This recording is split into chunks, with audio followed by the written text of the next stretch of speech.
know we lost people. Last time I was here. I knew guys, they go out outside the wire for a patrol or whatever, and they just never came back. It's kind of unreal. Like one day, they're just gone. So I get it. I really do. I know why you have to do this. And that's why I wanted to come with you.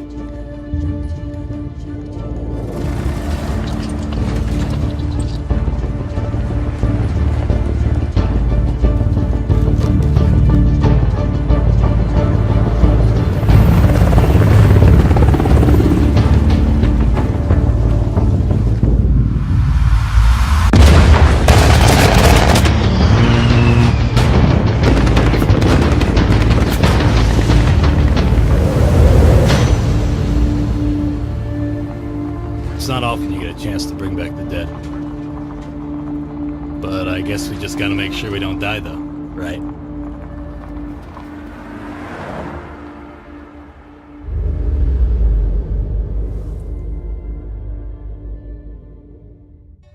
Dead Matter is a true sandbox survival horror game.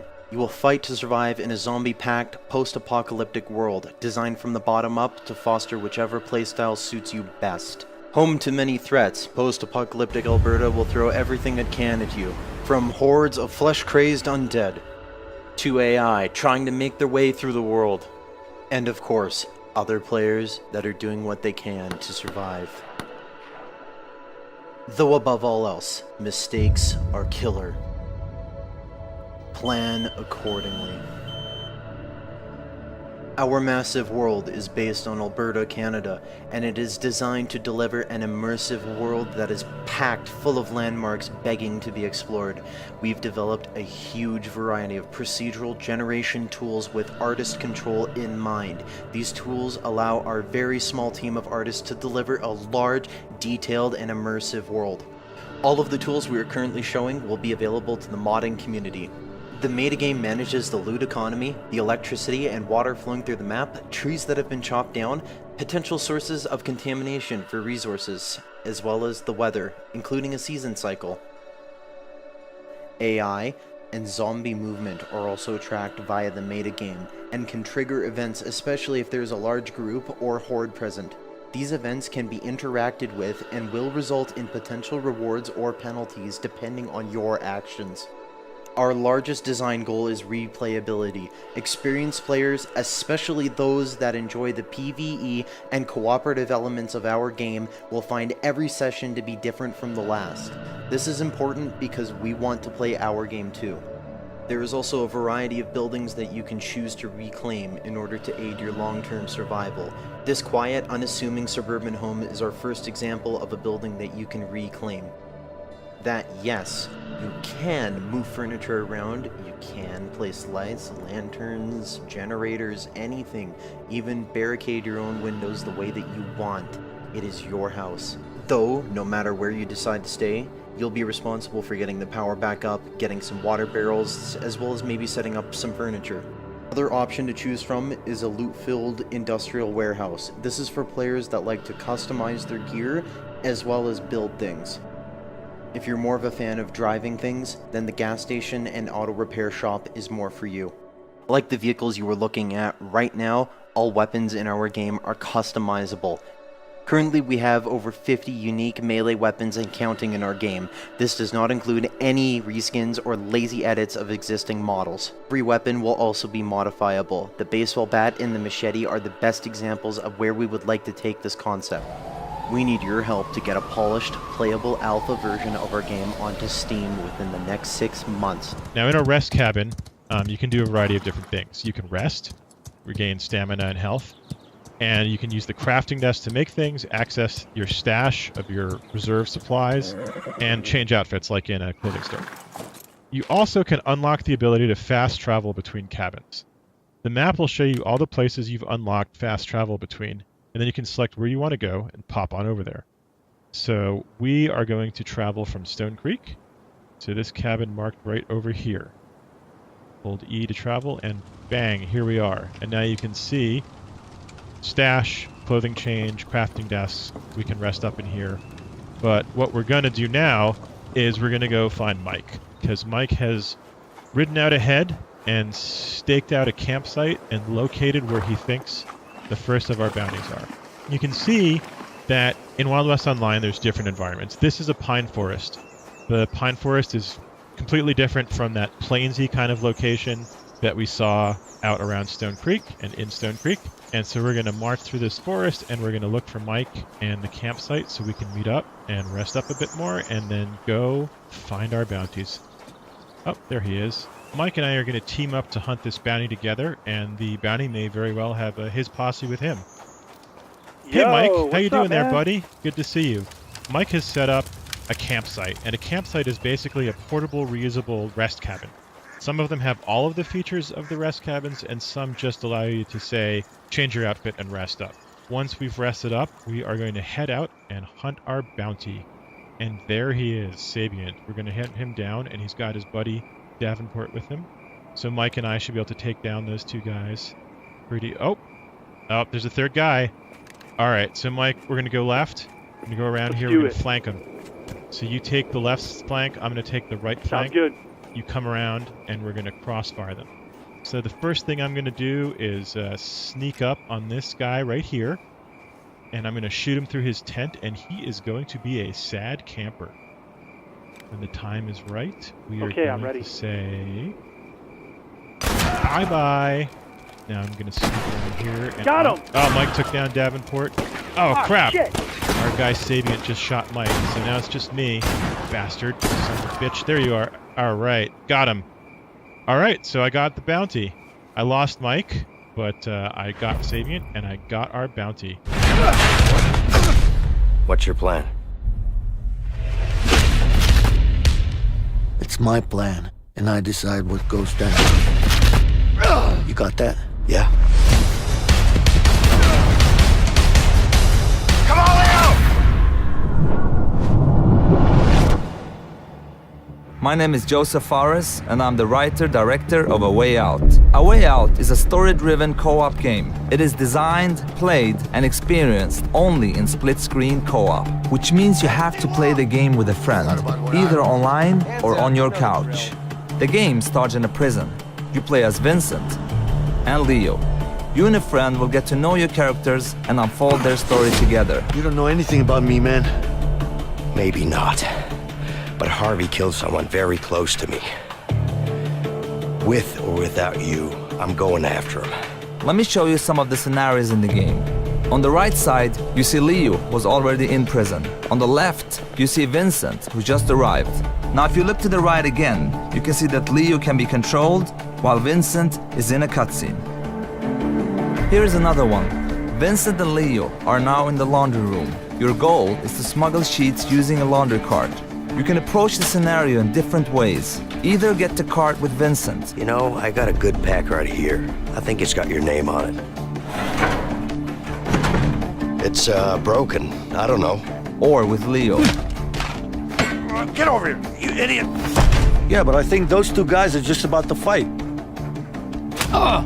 What the? What? Who's him? In A Way Out, you will experience something new all the time.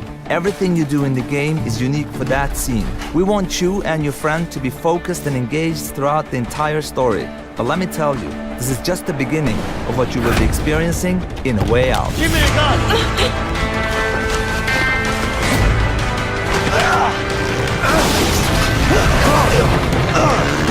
Get him! Run! Relax, man. I got this.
Hi, my name is David Goldfarb, and this is Project White.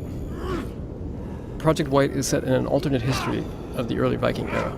This is the Dark Ages, and in this history, humans share the world with the last remnants of a forgotten species of intelligent creatures. Now, what's unique about our game is that you see the world through the eyes of these creatures. And at the moment, we have the point of view of a young creature, basically a child as it's searching for its parents. As you can see, these creatures move on all fours. Young creatures are good at sneaking, climbing, and jumping. This is a cruel world, and humans have almost eradicated your kind entirely. Here we can see two of them hacking away at the body of your father, probably to take a trophy. They've spotted us. We need to get away. And while a child, you can easily be killed, even by the weakest humans.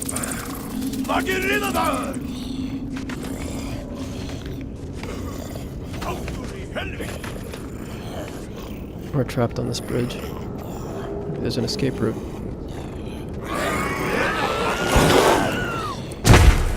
Okay, I think we're safe. As you move around the caves and tunnels that these creatures inhabit, you'll see what humans have done to your kind over the years. Sneak to safety. Now, one of the things about being a young creature is that you can crawl into spaces that no human could follow.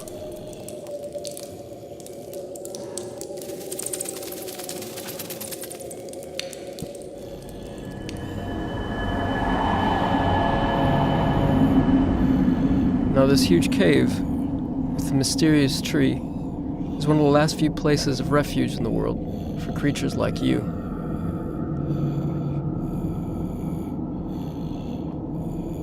So that's the world through the eyes of a young creature, running away from even the weakest human. Now we're going to go forward in time and see the world through the eyes of a larger, more powerful adolescent creature, and see what they're capable of doing.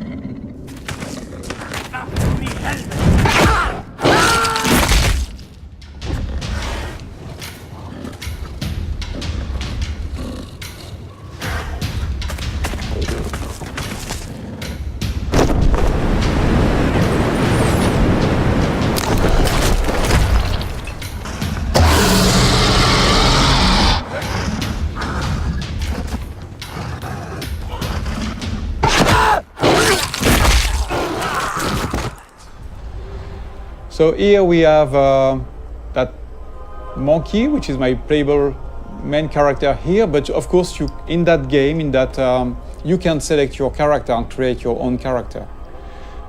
Just to give you a feeling of scale, that ship is about 20 meters long, and the other one, the mother ship, is about 400 meters long. I'm going to go close to it so that you can see the size. So when we have large spaceships like that, the good thing, the interesting thing is that they are a real level of gameplay. You can go inside. We have interiors for those big ingredients. So imagine I'm at the beginning of the game. I'm starting the game. I have nothing, but I am like like in Beyond Good and Evil 1, you start without anything, and you have to get some money to like level up and get your first vehicles. So imagine I'm just delivering pizzas here. It's like a side quest or just a way among many to get some money. I'm delivering pizzas to those guys. So imagine it's not my spaceship. That's the beginning of the game, and this could be an interesting way to trigger the first ingredients of the adventure, because the spaceship is a playable interior. You can get inside, you can sell your pizza, and then instead of getting out of the ship, you could decide to explore the ship.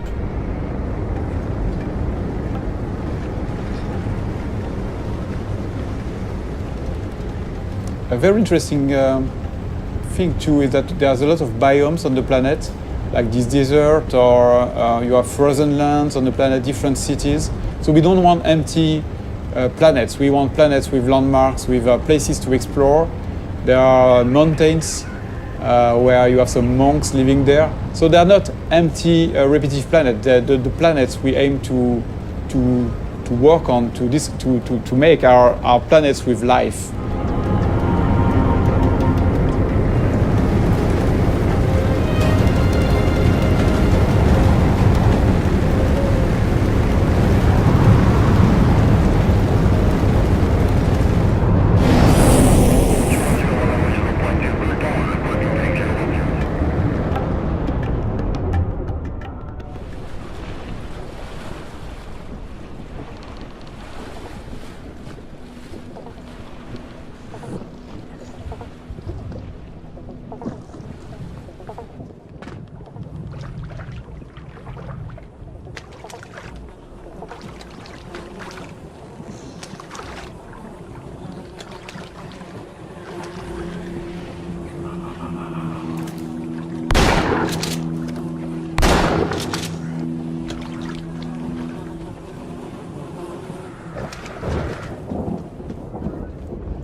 If we were unable to beat this mini-boss, we would be tempted to return to the bar, and perhaps feed from Tom for a greater experience boost, returning stronger, but with London thinning in numbers. Vampire's combat system uses a mix of melee and ranged weapons supported by vampire abilities that allow you to be the vampire you want to be.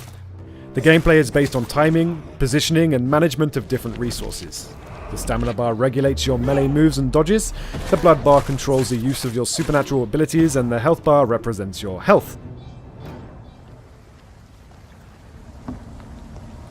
There are many areas to explore, loot, and pick up information to learn about the world, its lore, and what happened to London since disease spread.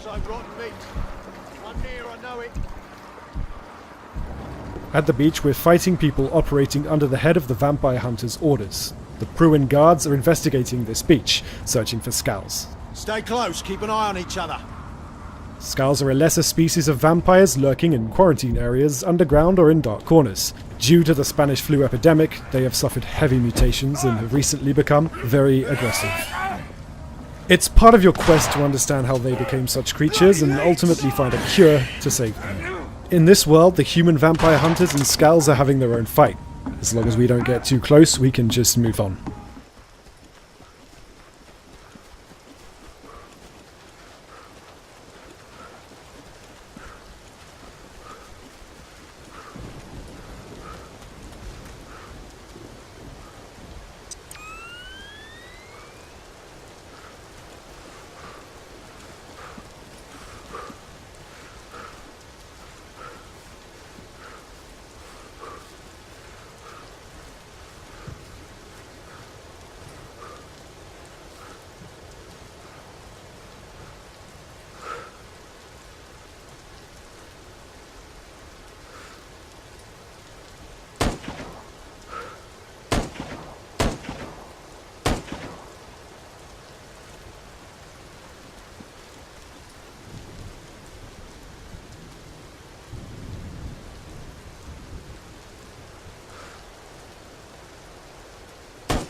Depending on the character's diet, metabolism level, actions players take, and overall health status of the character.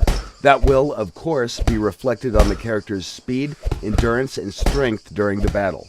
With proper diet and workout, it's possible to boost all these attributes to their maximum values. The only exception is the intelligence attribute, which will stay the same or drop down if, for example, a character gets shot in the head. In the current presentation, you can see different skill levels and how they will be represented in the game.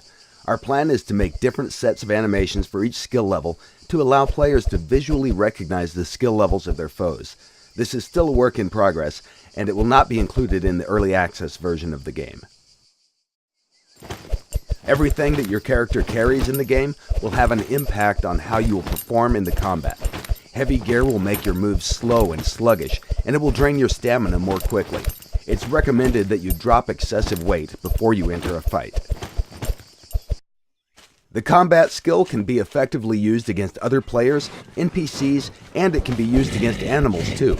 Although we do not recommend you attack bigger and more dangerous animals unless, of course, you're sure that you can beat them or outrun them.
911 emergency.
I wanted a mission, and for my sins, they gave me one.